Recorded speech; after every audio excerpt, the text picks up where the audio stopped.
పల్నాడు జిల్లా వెనుకొండ పట్టణంలోని ప్రభుత్వ చీఫ్ విప్ కార్యాలయంలో మహాత్మా జ్యోతిరావు పూలే గారి 135వ వర్ధంతి సందర్భంగా ప్రభుత్వ చీఫ్ విప్ ఎమ్మెల్యే జీవి ఆంజనేయులు ఘనంగా నివాళులు అర్పించారు. పూలే చిత్రపటానికి పూలమాలలు వేసి మర్యాదపూర్వకంగా శ్రద్ధాంజలి ఘటించారు.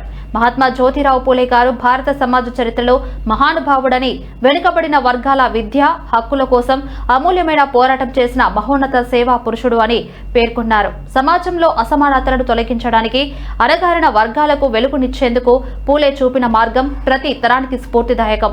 పూలే గారి ఆశయాలను అనుసరించడం ద్వారానే సమానత సమాజం నిర్మాణం సాధ్యమని తెలిపారు.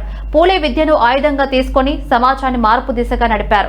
నేటి యువత, ప్రజాప్రతినిధులు, అధికారులు ఆయన గొప్ప జీవిత గాథను అధ్యయనం చేసి ప్రజాసేవలో ఆచరించాలని పిలుపునిచ్చారు. ఈ కార్యక్రమంలో నాయకులు, పార్టీ కార్యకర్తలు, ప్రజాప్రతినిధులు పాల్గొని పూలే విగ్రహానికి నివాళులు అర్పించారు. జోహార్ జ్యోతిరావు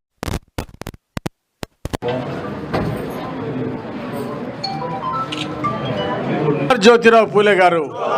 జోహార్ జ్యోతిరావు పూలే గారి 135వ వర్ధంతి కార్యక్రమంలో పాల్గొన్నటువంటి జ్యోతిరావు పూలే గారు దేశంలోనే, భారతదేశంలోనే మొట్టమొదట మహాత్మా అని పిలిపించుకున్నటువంటి, మహాత్మా బిరుదు పొందినటువంటి గొప్ప నాయకుడు జ్యోతిరావు పూలే గారు. మహిళలందరూ విద్యకు దూరంగా ఉన్న సమయంలో బీసీలు, ఎస్సీలు, దళిత సోదరులు, బీసీలు అందరూ కూడా వీళ్ళు విద్యకి అనర్హులు అని చెప్పి సమాజంలో దూరంగా పెట్టినటువంటి రోజుల్లో పేదవారి అందరికీ కుల మతాలకు అతీతంగా విద్య చాలా అవసరము, ఒక ఆర్థిక ప్రగతి సాధించాలంటే విద్య చాలా అవసరం అని చెప్పేసి ఆ రోజు అంటరానితనం మీద పోరాడినటువంటి గొప్ప నాయకుడు జ్యోతిరావు పూలే గారు. అలాగే మహాత్మా జ్యోతిరావు పూలే గారు, ఆయన భార్య సావిత్రిబాయి గారు ఇద్దరు కూడా చక్కగా మహిళల కోసం ప్రత్యేక పాఠశాలలు నడిపి దేశంలో మహిళలకి విద్య అవసరము అని మహిళలకు విద్యకి శ్రీకారం చుట్టినటువంటి మహానుభావుడు జ్యోతిరావు పూలే గారు. ఈ సందర్భంగా వారి 135వ